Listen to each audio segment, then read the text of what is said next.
de Seguridad y Salud en el Trabajo.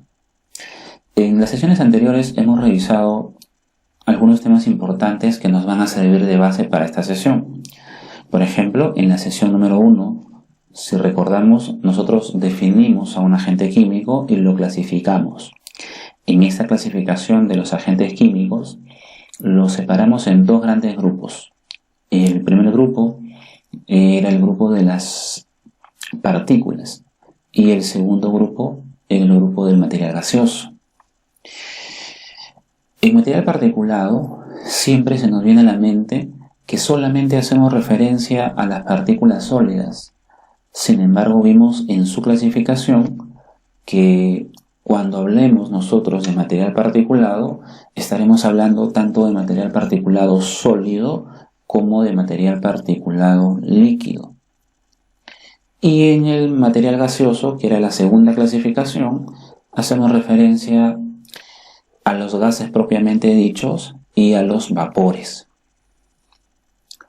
También en la sesión 1 definimos qué es un TLB. Hablamos del TLB-TBAA, que era un promedio de toda la exposición del trabajador, que podía darse en jornadas continuas como podía darse en jornadas discontinuas.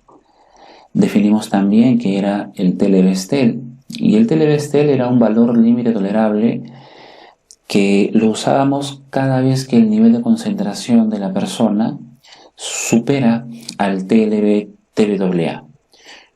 Cuando la concentración de la persona, la concentración del agente químico de la persona, está superando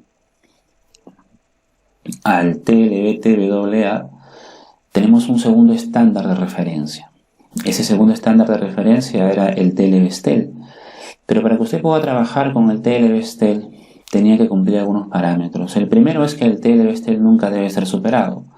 El segundo, que si usted excede al TLB-TBAA,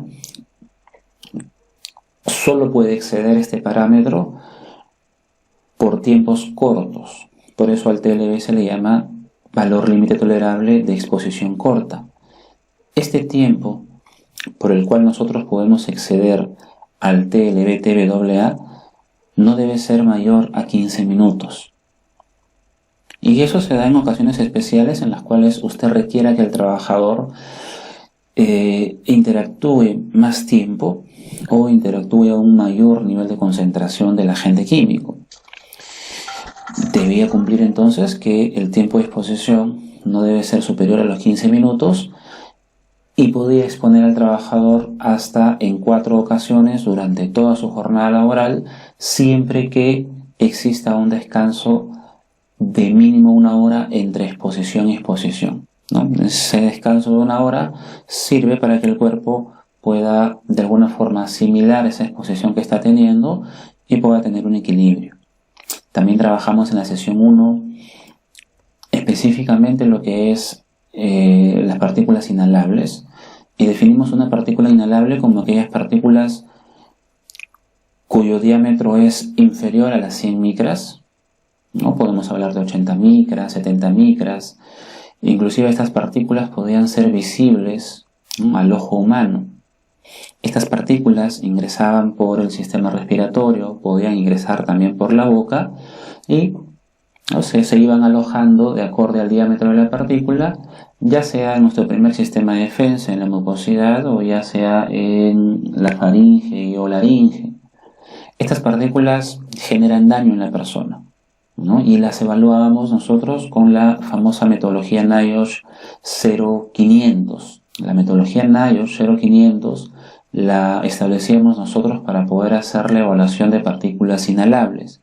Y NIOSH 0500 nos daba parámetros para nosotros poder configurar la bomba de succión que vamos a utilizar en el monitoreo. Los parámetros de NIOSH 0500 se establecía para un flujo de caudal que era variable de 1 a 2 litros por minuto, succionando a un volumen máximo de 133 litros. Considerar que el Decreto Supremo 015-2005 SA establecía un TLB-TBAA para partículas inhalables en 10 miligramos por metro cúbico. Y muchos preguntaban, ¿y cuánto era ese valor en ppm? Miligramos por metro cúbico no es lo mismo que ppm, ¿no? Si usted quiere transformar las unidades de miligramo por metro cúbico a ppm, tiene que aplicar un factor de corrección. Por ejemplo, si usted tiene un compuesto químico ya identificado en 1000 ppm, que es, por ejemplo, el TLB-TBA del etanol, que es 1000 ppm, si usted lo quiere llevar a miligramo por metro cúbico, tiene que multiplicar a ese 1000 ppm por el peso molecular del compuesto. En este caso, el peso molecular del etanol. Una vez que usted multiplica los 1000 ppm, que es el TLB-TBA del etanol, ¿no?, y lo multiplica por el peso molecular del etanol, tiene que dividir esa multiplicación entre 24.45. De esa forma, multiplicando, vuelvo a repetir, el TLB-TBA en ppm por el peso molecular del compuesto, dividiéndolo entre 24.45, podríamos obtener nosotros ese mismo TLB-TBA que estaba en ppm, pero ya en unidades de miligramo por metro cúbico. Y ahí es donde se genera la duda, ¿no?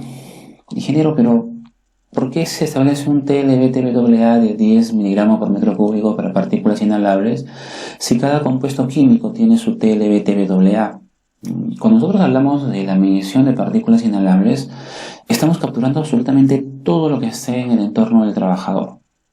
Todo lo que esté por debajo de las 100 micras. Si el trabajador labora con zinc y azufre, nosotros estamos capturando la cantidad de partículas de zinc y azufre.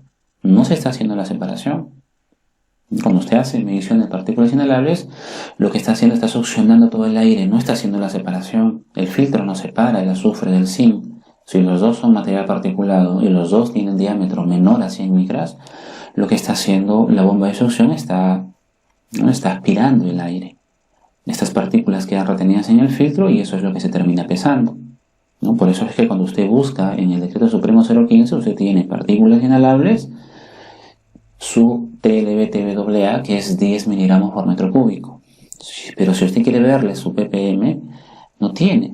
Y no lo podemos transformar. No podemos llevar ese valor límite tolerable o TLB-TBA de partículas inhalables, no lo podemos llevar a ppm porque no tengo el agente químico específico. Entonces ahí hay que tener bastante cuidado, pero que ha sido duda de las que siempre me comentan ustedes y que muchas veces, a veces conversamos, ya sea por llamada o por WhatsApp. Luego en la sesión 2 hablamos un poco sobre la metodología NIOSH 0600, ya referida a lo que son partículas respirables. Si partículas inhalables eran partículas por debajo de las 100 micras, partículas respirables, partículas mucho más pequeñas, partículas que en algunas bibliografías se definen por debajo de las 20 micras, en otras por debajo de las 10 micras. Pero son partículas muchísimo más pequeñas, y al ser más pequeñas, estas partículas pueden burlar los sistemas de defensa y ya no se van a alojar ni en la faringe, ni en la laringe, ni en el tracto. Pueden llegar hacia los alvéolos de los pulmones, donde se genera el intercambio del aire que ingresa hacia los pulmones, y eso obviamente puede producir serios efectos a la salud de la persona. Por eso es que las partículas respirables son mucho más peligrosas que las partículas inhalables. Las partículas respirables como tal se evalúan con la metodología NIOSH 0600 y también tienen su propia configuración, ¿no? Y como acá sí queremos capturar partículas mucho más pequeñas, tenemos que utilizar un separador de partículas. Ese separador de partículas tenía como nombre el famoso ciclón. Y comercialmente tenemos dos tipos de ciclón, ¿no? El ciclón de aluminio y el ciclón de nylon. Si usted quiere trabajar con un ciclón de aluminio, tiene que asignarle un caudal de 2.5 litros por minuto. Y si usted quiere trabajar con un ciclón de nylon, tiene que trabajar con un caudal de 1.7 litros por minuto. El volumen máximo de succión definido por NIOSH 0600 es de 400 litros, ¿no? Y así como partículas inhalables tienen su propio TLB-TBAA en 10 miligramos por metro cúbico, partículas respirables también tienen su propio TLB-TBAA, ¿no? Por ahí algunos me decían, ingeniero, pero usted no lo ha colocado, no lo ha dicho en el video. Eso está en la misma norma. En la misma norma está. De repente se dejaron llevar por el primer ejemplo que yo hice con 10 miligramos por metro cúbico y algunos han seguido calculando con 10 miligramos por metro cúbico, ¿no? Pero si estamos hablando de que uno es más peligroso que otro, no pueden tener el mismo estándar. Entonces, en partículas respirables, el TLB-TBAA es 3 miligramos por metro cúbico, ¿no? Y eso, como lo voy a repetir, sin necesidad de que quizá lo digamos, está en la misma norma que aprueba los valores límites tolerables para agentes químicos, el Decreto Supremo 015-2005 SA. Y bueno, por ahí que le pedimos un plus a la sesión porque empezamos a hablar de un tema que no es muy recurrente en los programas de especialización, que es la introducción a la metodología IRAN. Las metodologías IRAN son metodologías aceptadas internacionalmente. Hay metodologías IRAN para iluminación, hay metodologías IRAN para ruido, etc. Y también hay una metodología IRAN que nos determina cuál es la incertidumbre de la medición. ¿Y por qué necesitamos calcular la incertidumbre de la medición? Porque ninguna medición en agentes ocupacionales,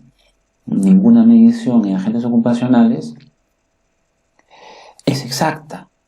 Todas tienen su incertidumbre, ¿no? Por ejemplo, en ruido, cuando trabajamos con la aplicación de la norma ISO 9612, la medición de ruido que hacemos también tiene su propia incertidumbre. Su cálculo es mucho más engorroso, pero también tiene su incertidumbre, al igual que en vibración. Y por ahí que quise introducir el tema ya acá en partículas respirables, inhalables, en material particulado que estamos viendo, para irnos con la idea de que podemos respetar la metodología, podemos cumplir los parámetros, sin embargo esa medición como tal tiene su propio nivel de incertidumbre. Entonces la metodología IRAN nos ayuda a nosotros a establecer un límite inferior o un límite superior, ¿no? En base a una desviación estándar que viene asignada por un coeficiente de variación que era 0.05 para partículas inhalables y 0.045 para partículas respirables. Eso nos permite darle un mayor nivel de protección, porque es como trabajar en el caso más desfavorable, cuando el límite es el límite superior, ¿no? Y eso ayuda obviamente pues a incrementar los niveles de prevención. Al final no olvide que nuestra labor es una labor preventiva y lo que más vamos a desear nosotros es establecerle mejores estándares de seguridad a nuestro trabajador.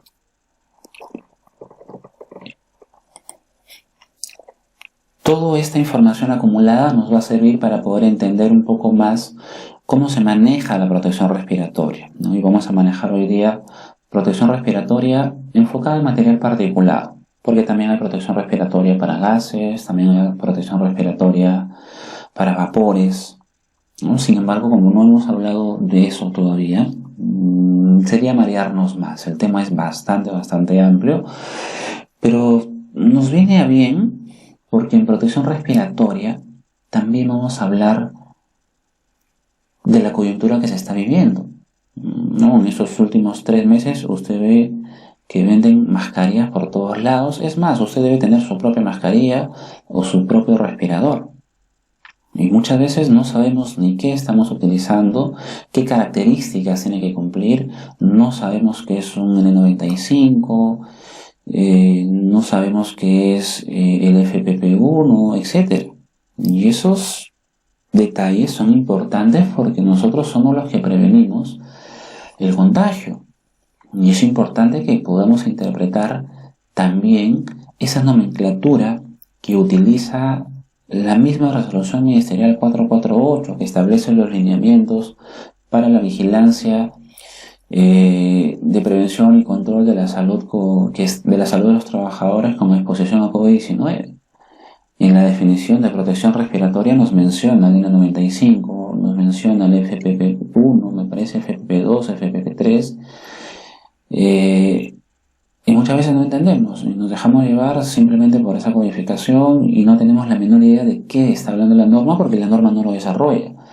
En ese contexto del COVID-19 es que se han emitido 2 normas técnicas peruanas. Tenemos 2 nuevas normas técnicas peruanas que están orientadas precisamente a hablar sobre la protección respiratoria, ¿no? Una norma técnica peruana fue la 329-200, que está referida a lo que son mascarillas, y la otra es la norma técnica peruana 329-201, que está referida netamente a lo que son respiradores. Pero bueno, por ahí si es que hablamos de frente de protección respiratoria sin haber hablado de material particulado, de haber hablado de qué es un TLB, de poder hablado sobre el diámetro de las partículas, quizás sea muy complicado entenderla, pero como ya lo hemos tratado y de alguna forma entiendo de que lo hemos ido comprendiendo o haremos el esfuerzo por comprenderlo mejor, este tema va a ser mucho más digerible, ¿no? Y es de aplicación inmediata en nuestro día a día ahora, y lo va a ser por mucho tiempo en las diferentes industrias donde se trabaja con material particulado, y siempre tenemos que recomendar la protección respiratoria a nuestros trabajadores. El hecho de que el trabajador tenga algo en la boca no significa que está protegido. El hecho de que el trabajador tenga algo en la oreja no significa que esté protegido. Hay ciertos lineamientos técnicos. Y eso más que nunca se ha visto hoy en día. El hecho de que yo tenga un trapo en la boca no significa que estoy protegido, porque de repente pues ese trapo que puedo tener en la boca no filtra las gotitas que arrojó la persona cuando estornudó y me puedo terminar contagiando. Es igualito en los demás agentes. Cada EPP jóvenes tiene su propia marco legal, su propio marco técnico, por llamarlo así, y obviamente pues tienen que cumplir ciertos parámetros. En ese sentido vamos a hablar un poco nosotros sobre los parámetros establecidos para la protección respiratoria. Muy bien, entonces nos queda más que claro que la protección respiratoria no debe considerarse algo aislado.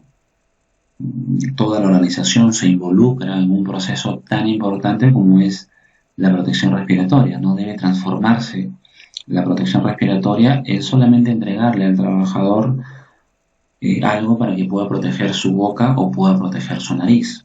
Entonces los agentes químicos como tales siguen el mismo flujo que trabajamos con los agentes físicos, el flujo de que nosotros podamos identificar al agente como tal, ¿no? Y si tenemos conocimiento que el trabajador labora con material particulado, podemos, en base a las fichas técnicas, poder deducir cuál es el diámetro de las partículas con el cual la persona está interactuando, ¿no? Y siempre la primera orientación cuando identificamos un peligro es el de poder eliminarlo, ¿no? Para eso nosotros trabajamos y comentamos en algún momento la famosa jerarquía de controles.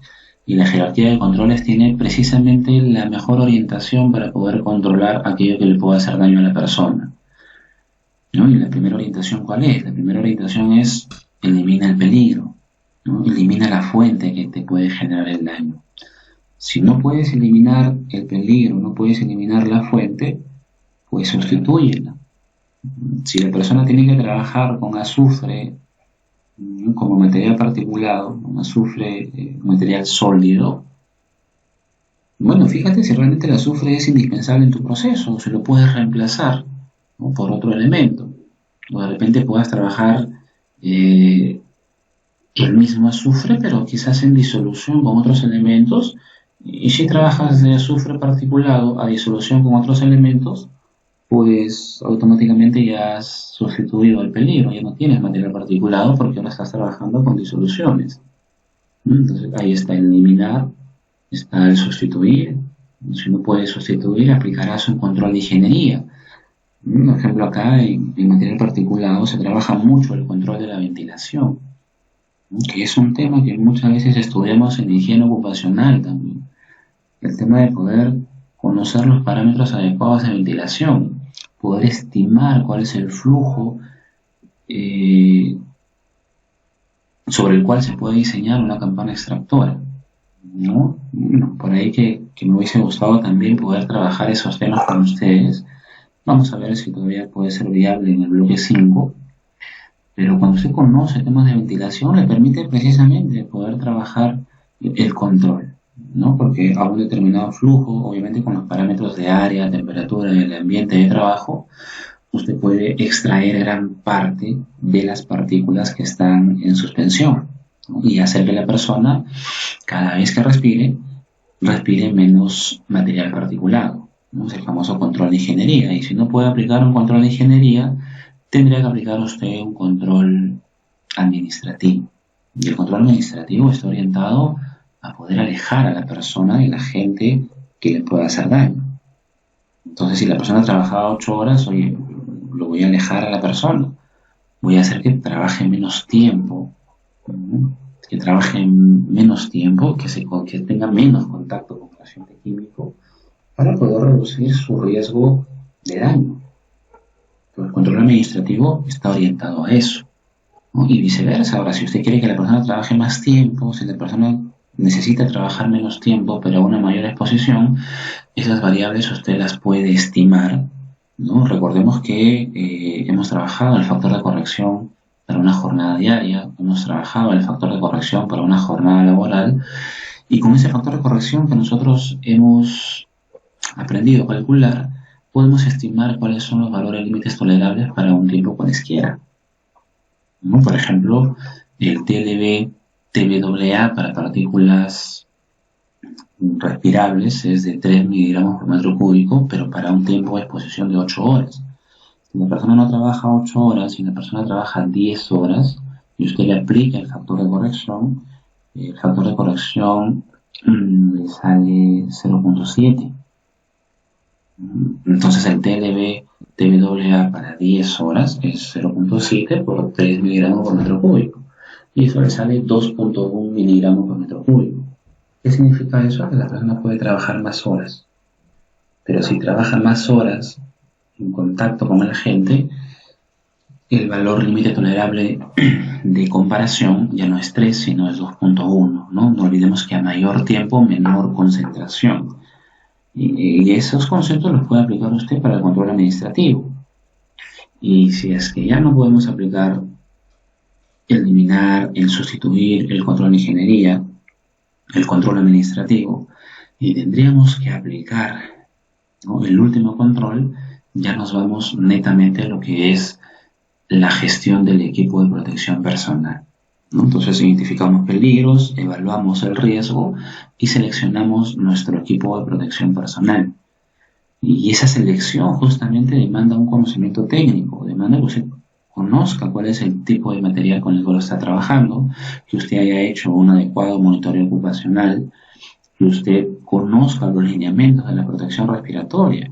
Y ese análisis y ese conocimiento usted lo tiene que tener, porque si usted no tiene el conocimiento, usted no tiene ese análisis, es muy muy difícil de que usted realmente pueda seleccionar correctamente el equipo de protección personal. Y lo que va a terminar haciendo es seleccionando un equipo que no necesariamente va a cubrir las necesidades de protección del trabajador. Y obviamente en la organización ya se demarca toda una gestión, ¿no? Como es la gestión de compra, la gestión de recepción, para ver si es que ese equipo de protección personal ha llegado en las condiciones óptimas a nuestro almacén. Ahora se lo voy a entregar al trabajador, le voy a entregar al trabajador ese respirador reutilizable, que utiliza filtros que se van acoplando sin haberle enseñado al trabajador cómo se coloca el equipo de protección personal, pues sería inadecuado. De nada serviría haber hecho una inversión si al final no le voy a enseñar al trabajador a utilizarlo, no le voy a dar los conocimientos para que él pueda utilizar correctamente y pueda mantener también de forma adecuada el equipo de protección personal. Entonces hay también una gestión integral ahí que hay que hacer. Y también el trabajador tendrá que saber identificar cuando el equipo de protección personal ya llegó a su tiempo de vida útil, ¿no? Y obviamente ya pasamos a una disposición final. Ahí esos lineamientos usted los tiene que establecer. Entonces usted establece, ¿no?, esas 3 situaciones que se tienen que dar en simultáneo. Esas 3 situaciones que se tienen que dar en simultáneo, usted la tiene que establecer. La primera es la que tenga que darle usted la protección al trabajador. darle la facilidad que el trabajador se pueda proteger. La segunda es justamente después de la recepción y entrega. De nada sirve comprar el mejor respirador con los mejores filtros si es que el trabajador no sabe colocar el filtro, no sabe colocarse el respirador. Entonces no solamente basta con la compra, no solamente basta con el poder darle el EPP, sino también el hecho de que el trabajador sepa, hay que darle el saber a la persona. Y eso pasa por procesos obviamente pues de capacitación, procesos de entrenamiento, ¿no? Sobre el uso, el mantenimiento y la disposición de ese EPP, ¿no? Y la tercera situación, más importante aún, que el trabajador realmente quiera utilizar el EPP, que es una de las situaciones más complicadas que hay. Porque de nada sirve que usted le dé, que usted lo capacite si al final el trabajador no desea utilizar el equipo de protección personal. Entonces ahí tenemos que crearle la necesidad a la persona. Y eso será un tema pues que trabajaremos en la sesión con el bloque ya número 5, ¿no? Las orientaciones de cómo podemos esquematizar los famosos programas de sensibilización o cómo podemos esquematizar los famosos programas de seguridad basada en el comportamiento que nos van a permitir, ¿no?, tener el éxito global con la gestión de un EPP. Entonces la gestión del EPP no solamente termina en el criterio técnico, no debe ir mucho más allá con la capacitación, con el entrenamiento, con la inspección, con la supervisión, acompañando al trabajador, preguntando cómo se siente con el EPP, cómo le está yendo, o qué expectativas tiene, qué opciones de mejora nos puede plantear, y siempre pues motivando que el trabajador se pueda proteger.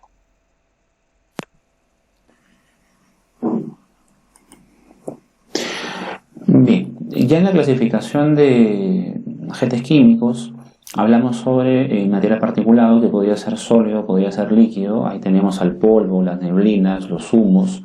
Y la otra clasificación, que era la clasificación de los gases y vapores, ¿no? Teníamos gases propiamente dicho y también teníamos a los vapores, ¿no? Estos diferentes compuestos se van alojando dentro del organismo y obviamente generan un daño severo. No todos se almacenan de la misma forma, no todos directamente atacan al sistema respiratorio. Algunos vapores, por ejemplo, pueden generar intensos dolores de cabeza. Entonces no solamente genera un efecto a nivel de los pulmones, sino también genera un efecto mucho más global, ¿no? Por eso es la preocupación muchas veces de poder también controlar los vapores, también controlar los gases, porque estos sí pueden generar efectos bastante considerables a nivel cerebral. Por ahí que quizás las neblinas, que son partículas líquidas, tienen un comportamiento diferente en el organismo, ¿no? Al igual que el material particulado sólido, que es netamente daño a nivel de nivel pulmonar, a nivel de la interacción respiratoria de la persona, ¿no? Por ahí recordando también que las vías de ingreso de los compuestos químicos se pueden dar a través de la vía respiratoria, a través de la respiración de la persona, a través de la boca, a través de la nariz. Las vías de ingreso del compuesto químico también se pueden dar a nivel digestivo, creo que lo conversamos también. Es en menor medida, es menos probable, pero muchas veces la mala rotulación de un producto químico hace que la persona por error ingiera el producto, ¿no? Y la mala limpieza de las manos. ¿Qué tan importante es la limpieza de las manos, el lavado de las manos, que hoy en día ya se está viendo? Hoy en día el que menos, cada vez que sale a la calle, cada vez que coge algo, se está desinfectando, se está limpiando, se está lavando las manos, ¿no? Y a veces tenemos que esperar que pasen situaciones como estas para poder reflexionar sobre la importancia real que tiene el lavado de manos. Y la limpieza, la desinfección y el lavado de manos en el contexto de los productos químicos toma un papel predominante, porque pueden haber productos químicos de mayor toxicidad que la persona pueda ingerir por el simple hecho de tener las manos contaminadas. Entonces hay que enseñarle al trabajador que cada vez que se dirija al comedor pase por un adecuado lavado de manos, ¿no? Y la otra vía de ingreso del compuesto químico al organismo es a través de la vía parental, ¿no? Hay estándares de seguridad que prohíben que el trabajador pueda laborar si es que el trabajador tiene heridas que no han sanado en su totalidad. Como si tiene una herida y sangre en exposición, es un trabajador al cual le puede ingresar el agente químico a través de la sangre, y eso obviamente pues contamina el organismo y produce efectos también en la salud. El efecto a la salud ya va a depender también pues del nivel de concentración que ingrese y del compuesto químico que vaya a ingresar al organismo. Entonces, la protección, si bien es cierto, nosotros la vamos a enfocar en la protección respiratoria, porque es donde se genera el 92% de ingreso de los contaminantes al organismo, no debemos perder de vista también que existen otras vías de ingreso, sobre las cuales tendremos que aplicar algún control, ¿no? Por ejemplo, a nivel dérmico, que el trabajador utilice guantes de seguridad. Si el compuesto es extremadamente tóxico, tendrá que utilizar todo un protector. Y eso también lo vemos en el día a día. Usted ve en la calle ya hoy en día personas que caminan y hacen su día a día con un equipo de protección de cuerpo entero, ¿no? Porque justamente pues estamos ante una situación complicada y tendrá usted que establecer estándares para limpieza de manos y para evitar que un trabajador con alguna herida que no haya sanado en su totalidad se exponga a los agentes químicos. Uno de los conceptos que más se trabaja en agentes químicos, sobre todo cuando trabajamos ya con materiales peligrosos, es el famoso concepto del IDLH. El IDLH es la concentración de la atmósfera, esa concentración que se encuentra en el entorno inmediato de la persona, relacionado a un compuesto tóxico o muy tóxico que puede ser corrosivo o asfixiante, que genera en la persona una amenaza inmediata para su vida y que para tiempos cortos de exposición, para tiempos de 30 minutos, puede generar daños irreversibles a la salud. Puede ocasionar hasta la muerte si la persona se expone en tiempos cortos de 30 minutos. Por ejemplo, el cianuro de hidrógeno tiene un TLB-TBAA de 10 ppm, que es el promedio de concentración para 8 horas de trabajo. Ese cianuro de hidrógeno tiene un IDLH de 50 ppm. ¿Qué significa eso? Que si la persona se expone a 50 ppm por un tiempo de 30 minutos, automáticamente la persona podría morir, ¿no? Porque el cianuro de hidrógeno es un compuesto tóxico.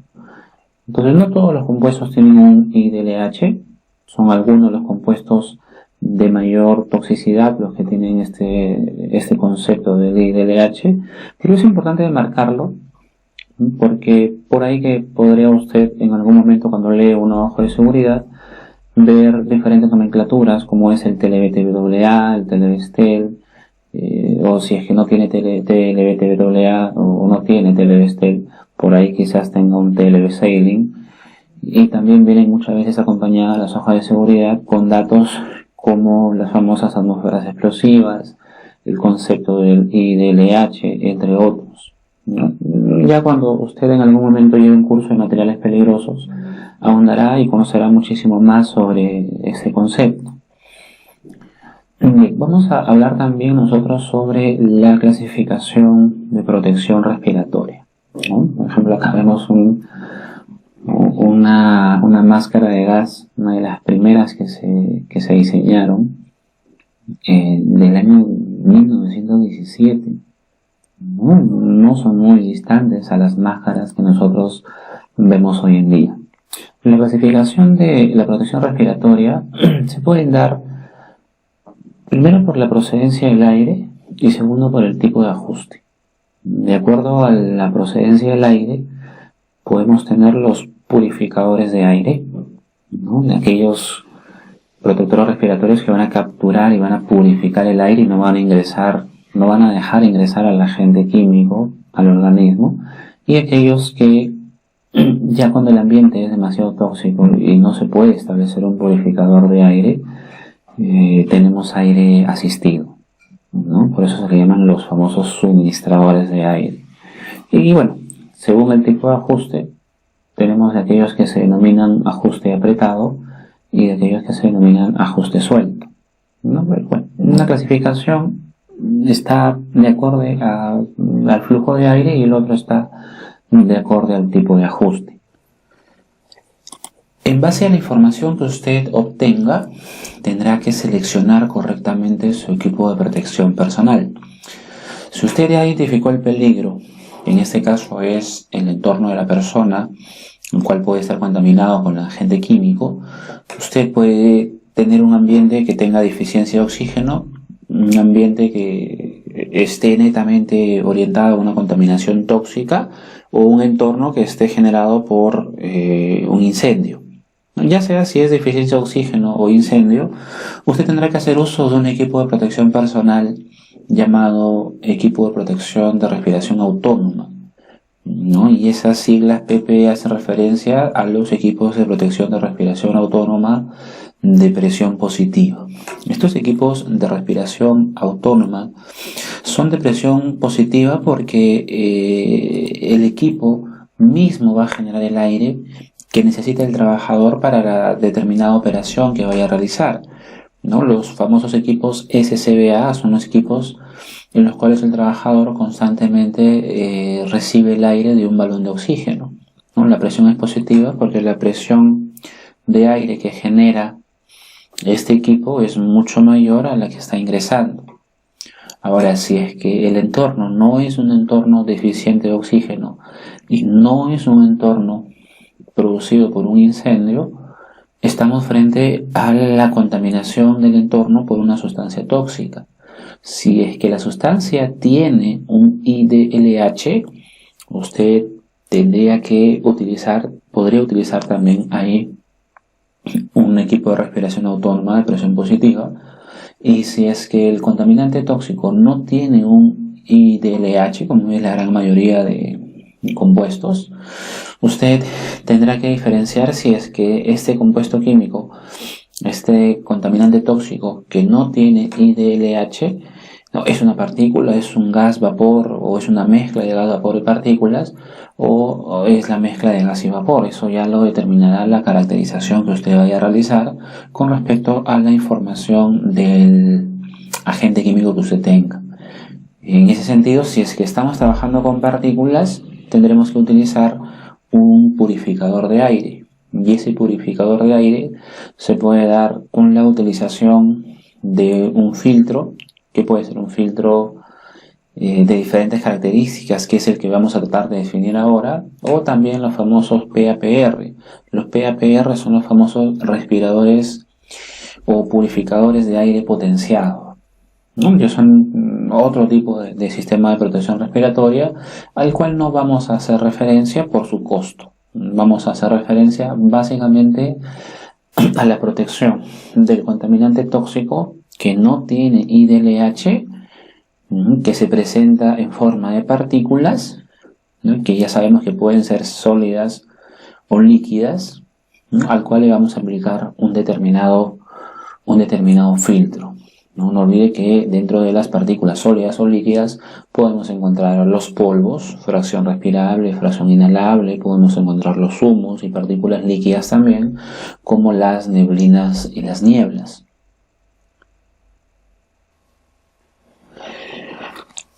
¿Por qué es importante en este contexto conocer muy bien la protección respiratoria? Porque nos va a permitir interpretar mucho mejor las diferentes normas que han sido reguladas para temas del contexto del COVID-19. Por ejemplo, la muy conocida Resolución Ministerial 248-2020 MINSA.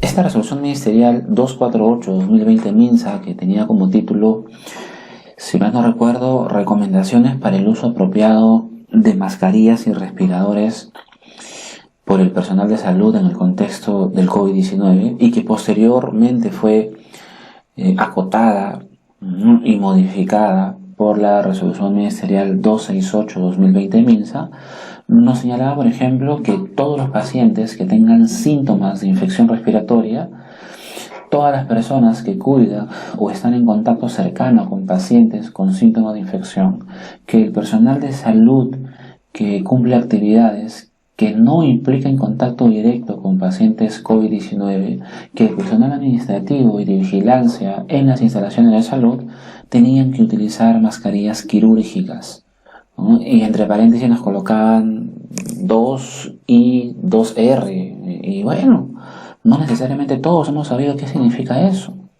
Y no todos hemos sabido también qué significa o cuál es la diferencia entre una mascarilla quirúrgica y lo que también estaba hacia abajo, que eran los famosos respiradores. Y los respiradores ya están destinados para otro tipo de personal, no otro tipo de persona en contacto, ¿no? Y nos decía que el personal de salud en todas las áreas de atención tenía que utilizar respiradores. Nos decía también que el personal de salud que atiende directamente a pacientes con COVID-19 en lugares en los cuales se realicen procedimientos técnicos que generen aerosoles, aspiración de secreciones, nebulizaciones, intubaciones, ventilaciones mecánicas, tenían que utilizar respiradores y nos da recomendaciones específicas como eran los respiradores N95, los respiradores FFP2 y los respiradores FFP3. Y esa misma idea del respirador N95, FFP2 y FFP3 también la hemos visto en las definiciones que aparece en la resolución ministerial 448, que tiene los lineamientos para la vigilancia de trabajadores con riesgo de exposición a COVID-19. Entonces nos empiezan a colocar nomenclatura que es técnica y que de alguna forma no solamente tenemos que verla como una palabra, como una sigla, sino también tratar de interpretar por qué es la diferencia y cuál es la diferencia entre una mascarilla quirúrgica y un respirador. Muchos piensan que es lo mismo, ¿no? Y hay grandes diferencias entre uno y el otro. Los respiradores y las mascarillas quirúrgicas están hechos para cumplir funciones diferentes y no ofrecen los mismos tipos o niveles de protección. Las mascarillas quirúrgicas pueden ser utilizadas como controles para proteger a los pacientes de las secreciones respiratorias y también es utilizada muchas veces por los profesionales de la salud. Estas mascarillas quirúrgicas son desechables, son holgadas y no se ajustan herméticamente al rostro, por lo cual no ofrecen pues un nivel de protección como el que sí van a ofrecernos los respiradores. Estas mascarillas no han sido diseñadas para poder captar un gran porcentaje de partículas pequeñas, ¿no? Lo que significa es que no van a evitar que el usuario respire partículas transportadas en el aire, pudiendo generar el contagio. Por eso es que los profesionales de la salud, ¿no?, que atienden a personas positivas en COVID no deben utilizar mascarillas quirúrgicas, sino la orientación es a que utilicen los respiradores. Ahora, los respiradores sí están diseñados para proteger a los profesionales de la salud, dado que proveen un ajuste hermético a la piel y de esa manera pues filtran una amplia gama de partículas que son transportadas en el aire. Entonces hay que tener en consideración esa gran diferencia. Vamos a tratar de especificar obviamente los detalles un poquito más adelante. Estos equipos de protección son llamados equipos de protección de presión negativa, ¿no?, dado que el trabajador tiene que impulsar su propia respiración, a diferencia de los equipos de protección respiratoria de presión positiva. Estos equipos de protección tienen sus limitaciones, ¿no? En principio no suministran oxígeno. El trabajador o el usuario tiene que inhalar, ¿no? Tiene que inhalar con una determinada fuerza para poder tener o suministrarse de oxígeno. En el caso de algunos respiradores, ¿no?, sobre todo los reutilizables, hay que hacer un cambio continuo de filtros. Y estos equipos de protección personal de presión negativa ofrecen una bajísima protección en espacios confinados. Funcionan solamente si es que se ajustan correctamente. Si usted utiliza de forma incorrecta un respirador, pues está dejando un gran margen para que el contaminante ingrese a través de las vías respiratorias. Entonces hay algunas pruebas que se hacen, que son las famosas pruebas de fuga, para poder medir la eficiencia de estos equipos de protección respiratoria. ¿No? Y bueno, y justamente es muy famoso el metro de distancia que se está estableciendo como distanciamiento social, y que podemos ver en bancos, en tiendas, en diferentes lugares, ahora que se han abierto ya hasta los restaurantes. Se establece un distanciamiento porque no tosiendo, sin necesidad de que usted tosa, el hecho de poder hablar muchas veces demanda que en su entorno se generen una serie de gotitas propias, ¿no?, del proceso del habla, ¿no? Esas gotitas se pueden esparcir, ¿no?, en un radio de 1 metro. Se dice que una persona, ¿no?, que está constantemente hablando puede esparcir hasta 600 gotitas por minuto, lo cual es bastante considerable, ya que basta que solo unas cuantas de ellas ingresen al organismo para que usted pueda contagiarse, en este caso pues de esta enfermedad del COVID-19. Ya si la persona tose, ¿no?, el incremento de gotitas, aumenta significativamente, ¿no? La persona puede producir en un estornudo alrededor de 3.000 gotitas en un radio de 3 metros. Y si es que la persona pues estornuda con gran intensidad y adicional a eso presenta algunos síntomas de gripe, que lo que van a producir mayor secreción, se pueden producir hasta 40.000 gotitas. Y eso obviamente pues puede generar un radio mayor de contagio, el cual puede llegar hasta los 10 metros, lo cual es bastante interesante que nosotros lo podamos analizar. Esta emisión de gotitas produce en el entorno una cantidad de partículas de diferente diámetro. Las que son más peligrosas, y creo que de alguna forma ya lo hemos podido comprender en fracción inhalable y fracción respirable, son aquellas partículas de menor tamaño. Y esas partículas de menor tamaño son más peligrosas en ese entorno del agente biológico porque estas partículas van a tener un tiempo de sedimentación mucho más largo, a diferencia de las partículas pesadas, y esto obviamente pues por efecto del propio peso de dichas gotitas, ¿no? Cuando las gotitas tienen un tamaño mayor, van a sedimentar mucho más rápido, ¿no? Por eso es que se recomienda que en lugares cerrados, lugares que no tienen flujo de aire, no sean apropiados para que haya más de una persona o haya un grupo de personas, porque cuando se producen estas gotitas, esas partículas no van a quedar en el aire. Cualquier persona que no habiendo estado en contacto directo con las personas y se haya acercado a este entorno, pues tranquilamente en un proceso de respiración natural pueda aspirar estas gotitas y producto de ello pueda contagiarse. Estas mascarillas quirúrgicas, ¿no?, se definen como productos sanitarios. En realidad es un producto sanitario que cubre la boca y la nariz y proporciona una barrera para poder reducir la transmisión directa de los, en este caso, agentes infecciosos entre la persona que utilice la mascarilla y aquellas personas que sufran de algún tipo de enfermedad que se pueda transmitir a través de las vías respiratorias.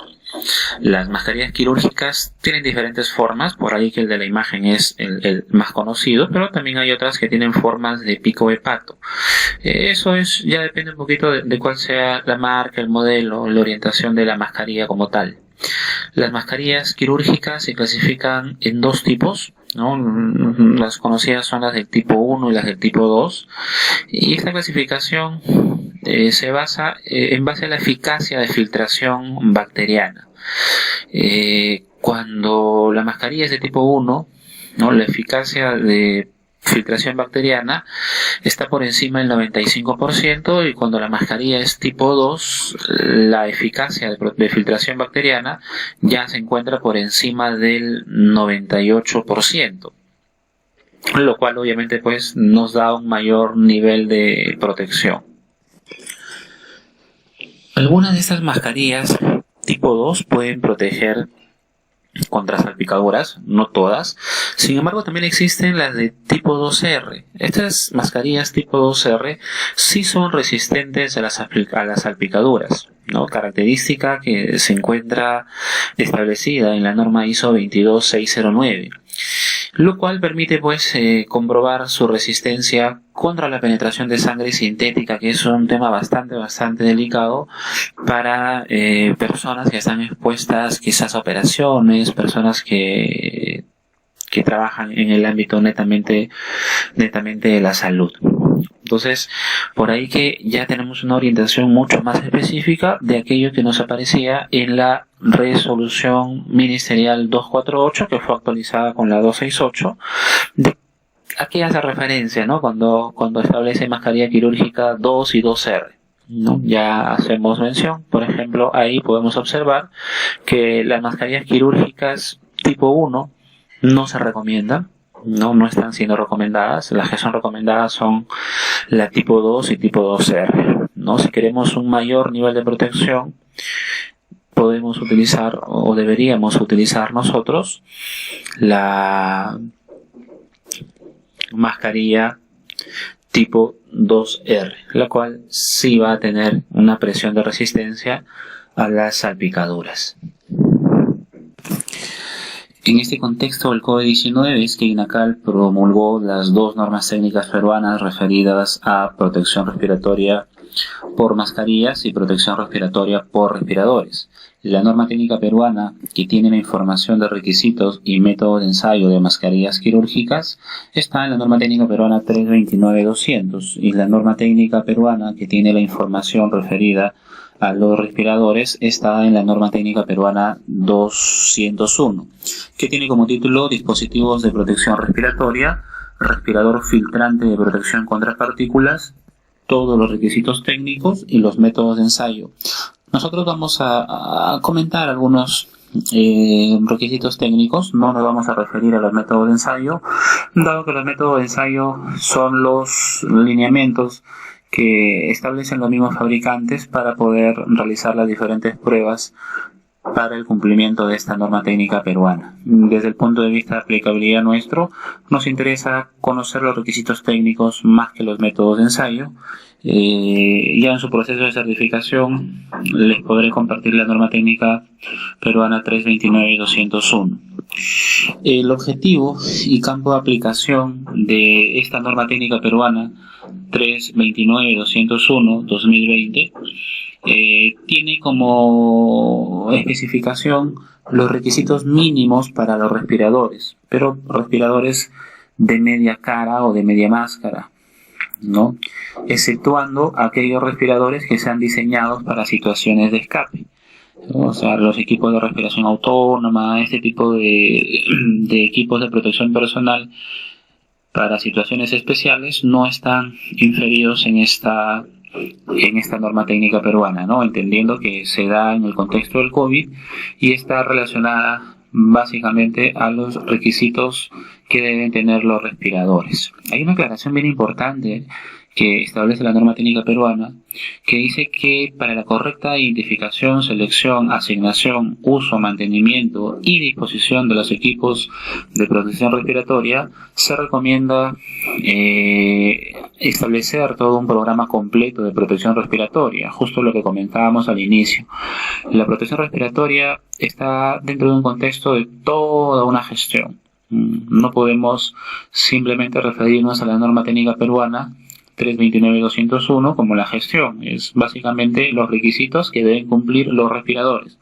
Si quisiéramos una gestión mucho más completa, podríamos recurrir quizás a ANSI Z88, ¿no? Que es una norma americana también bastante conocida, que tiene inclusive algunos lineamientos de cómo seleccionar correctamente los equipos de protección personal, o también a la norma europea UN 529.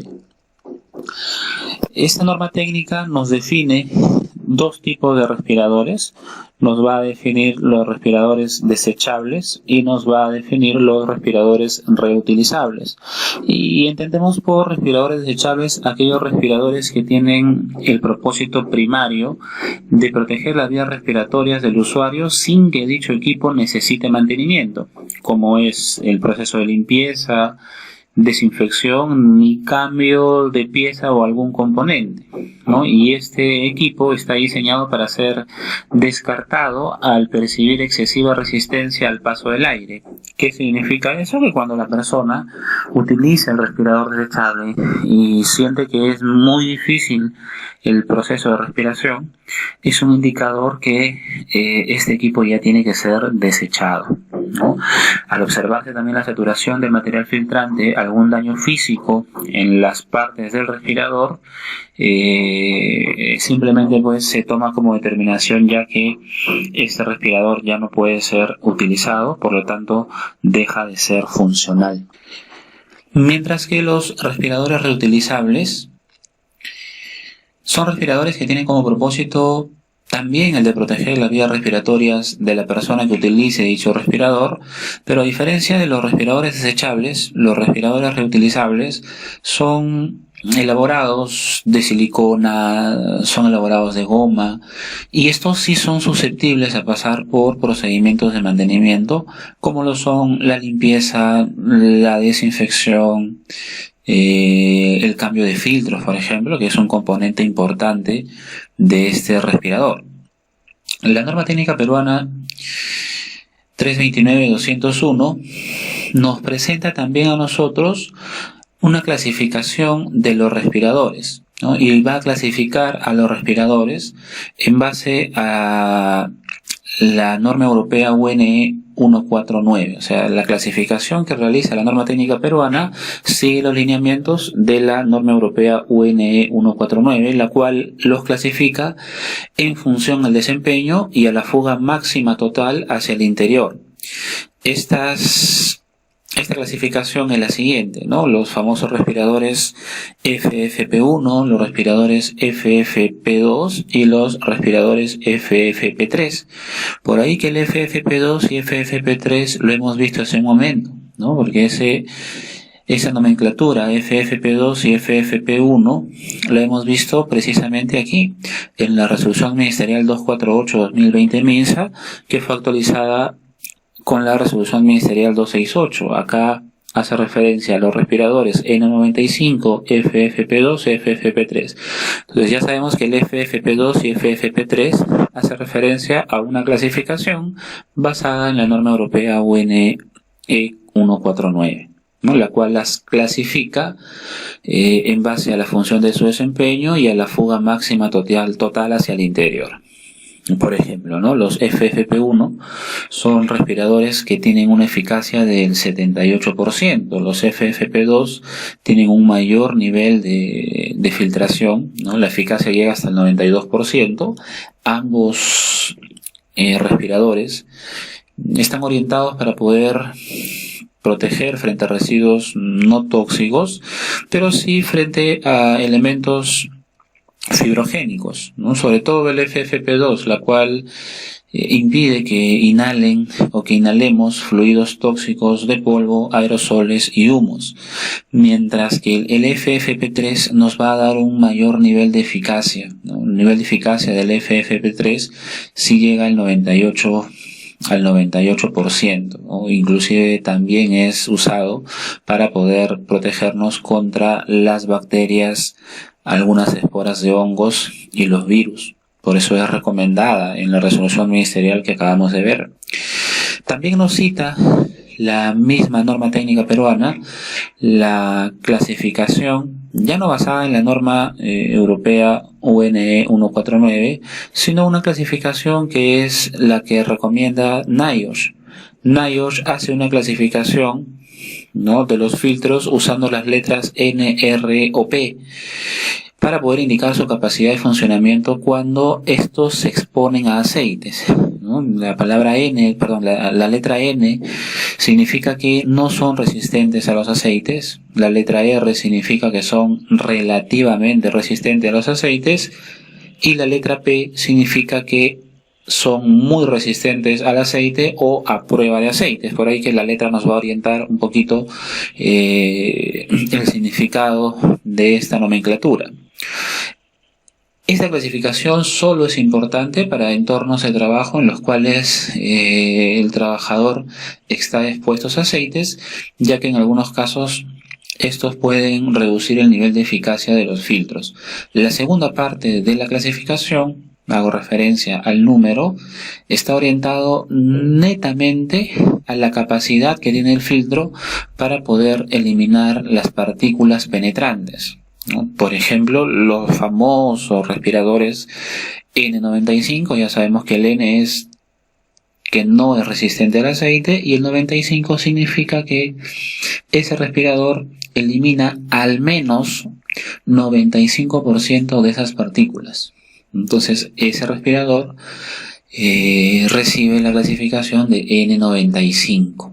Sin embargo, usted puede utilizar un N99, ¿no? Con esa misma interpretación, entendemos que el N99 es aquella clasificación de aquellos respiradores que filtran el 99% de partículas, mientras que los N100 son aquellos respiradores que filtran casi el 100%, pero en realidad estamos hablando ahí de 99.97% de partículas, ¿no? Y de igual analogía con los respiradores R y los respiradores P. Muy bien, la designación, ¿no?, para estos respiradores que satisfacen los requisitos de la norma técnica peruana que estamos analizando, la norma técnica peruana 329-201, se establece básicamente en tres partes. Cuando hablamos de la designación, hablamos de la nomenclatura que van a tener los respiradores que cumplan con los requisitos de esta norma técnica peruana. En principio se cita la norma técnica peruana, en este caso la norma técnica peruana 329-201. Luego de eso se coloca el año de publicación de la norma técnica peruana, en este caso la norma técnica peruana 329-201 es su primera edición y ha sido publicada este año, por eso es que se coloca seguidamente el 2020, y posterior a eso se va a colocar la clasificación, en este caso la clasificación del respirador. Estamos colocando solo un ejemplo, por eso dice norma técnica peruana 329-201-2020 FFP1. Significa que ese respirador cumple los lineamientos de la norma técnica peruana que fue emitida el año 2020 y ese respirador tiene clasificación FFP1, que ya sabemos pues su eficacia y sabemos que está enmarcada dentro de los lineamientos de la norma europea UNE 149. La norma técnica peruana también establece los valores nominales y de tolerancia. Recordemos nosotros que un valor nominal es un valor teórico, ¿no? Y señala la misma norma técnica peruana que los valores indicados en esta norma técnica peruana se expresan como los valores nominales, o sea, valores teóricos, excepto para los límites de temperatura. A los valores que no están indicados con un máximo mínimo debemos aplicarle una tolerancia de más o menos 5% hacia abajo y 5% hacia arriba, a menos que se especifique lo contrario. La temperatura ambiente para efectos de los ensayos va a ser de 16 a 32 grados y los límites de temperatura deben estar sujetos a un nivel de exactitud de más o menos un grado Celsius. Estos son los lineamientos que deben cumplir los fabricantes para poder alinearse a lo establecido por esta presente norma técnica peruana. Esta norma técnica peruana también establece ensayos para poder garantizar el material adecuado del cual deben estar diseñados los respiradores, ¿no? El primer ensayo es el ensayo de tratamiento de puesta simulada y el segundo ensayo es el ensayo de acondicionamiento térmico. El ensayo de tratamiento de puesta simulada busca exponer al respirador a una temperatura de 35 grados Celsius a 39 grados Celsius, dado que en ese rango de temperatura se debe producir la saturación del aire. ¿no? Y que obviamente puedes hacer referencia al aire que se va a generar cuando la persona utiliza el respirador y que queda retenido precisamente entre la boca y el respirador. El otro ensayo es el ensayo de acondicionamiento térmico. Y el ensayo de acondicionamiento térmico busca exponer al respirador a temperaturas altas, que son temperaturas secas, y a temperaturas muy bajas. Se expone al respirador por 24 horas a una temperatura de 67 grados a 73 grados Celsius y se le expone también por 24 horas a una temperatura de menos 27 grados Celsius a menos 33 grados Celsius.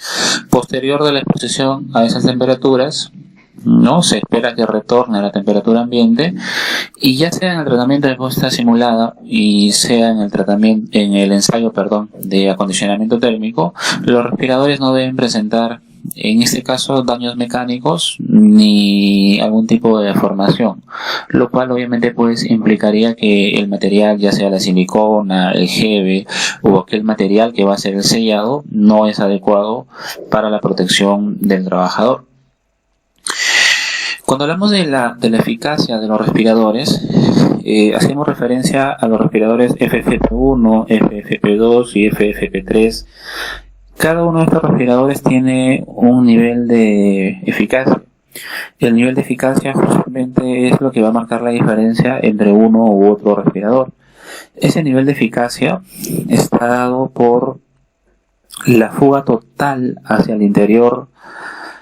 Y esta fuga total hacia el interior, ¿no? Para producir un nivel de confianza del 92%, establece que no debe haber una fuga hacia el interior de más del 25% para el FFP1, no debe haber una fuga hacia el interior de más del 11% para el FFP2 y no debe haber una fuga hacia el interior de más del 5% para el FFP3, ¿no? La mayoría trabaja, en realidad, hoy usted va a ver la nomenclatura, que se trabaja a un nivel de confianza del 80%, y ese nivel de confianza del 80% señala que la eficacia del FFP1 va a ser 78%, la eficacia del FFP2 es 92% y la eficacia del FFP3 es 98%. Entonces, tienes dos porcentajes de eficacia: la eficacia trabajando al 92% y la eficacia trabajando al 80%. Si trabajas al 92%, la eficacia del FFP1 es la diferencia, obviamente, pues del porcentaje de fuga, o sea, es 75%.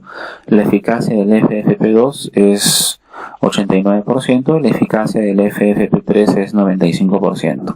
Pero si trabajamos a un nivel de confianza inferior, como es la del 80%, que la gran mayoría lo señala así dentro de sus fichas técnicas, el porcentaje de eficacia del FFP1 es 78%, del FFP2 es 92% y del FFP3 es 98%, ¿no? Y estas son las eficacias que demarcan la clasificación de respiradores en base a esta norma europea UNE 149, ¿no?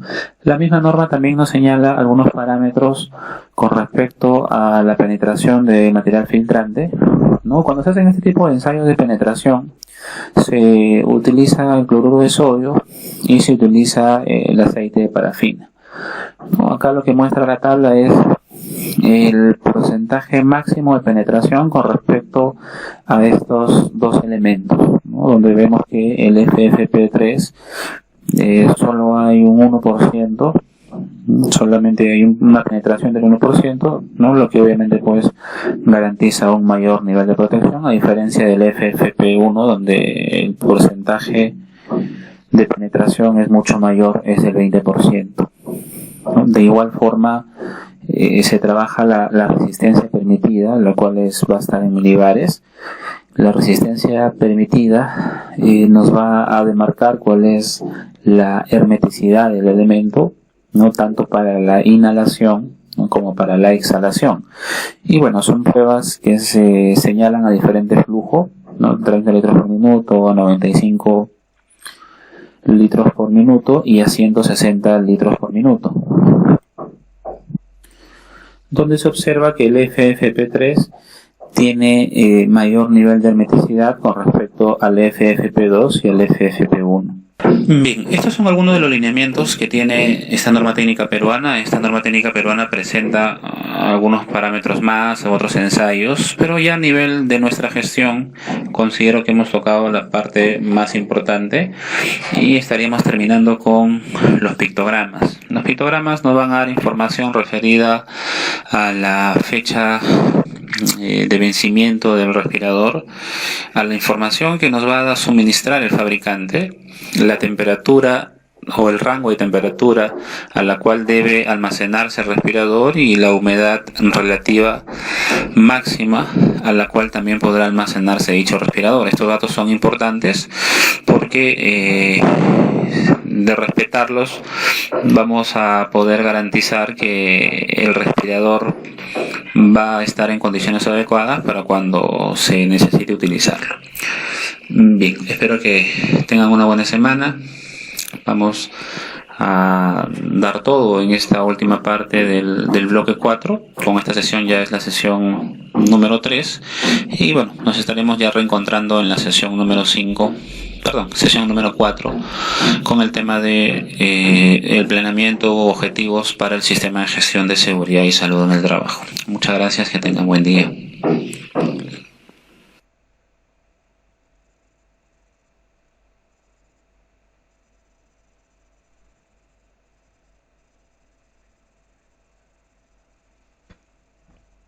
Ah, genial. Bueno, entonces acá